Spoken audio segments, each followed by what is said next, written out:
গণিতের সূত্র ছাড়া অন্য পদ্ধতিতে আমরা একটি গুণ করব। চলুন দেখা যাক কিভাবে করি। 32 গুণ 2 এটাকে আমরা অন্য পদ্ধতিতে করব। তাহলে এখানে কত আছে 3, আমি 3টা দাগ এভাবে দিয়ে দিলাম।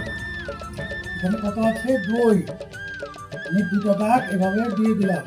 গুণ কত দিয়ে করতে হবে? 2 দিয়ে। 2 দিয়ে এভাবে 1 2 এটা টেনে দিলাম। তাহলে আমরা এবার কর্নার গুলো যোগ করব। তাহলে 1 2 3 4, তাহলে আমার 4টা কর্নার এখানে পেলাম। তারপর এখানে কয়টা আছে? 1 2 3 4 5 6, এখানে আমি 6 বসিয়ে দিলাম। 32 গুণ 2 সমান সমান 64।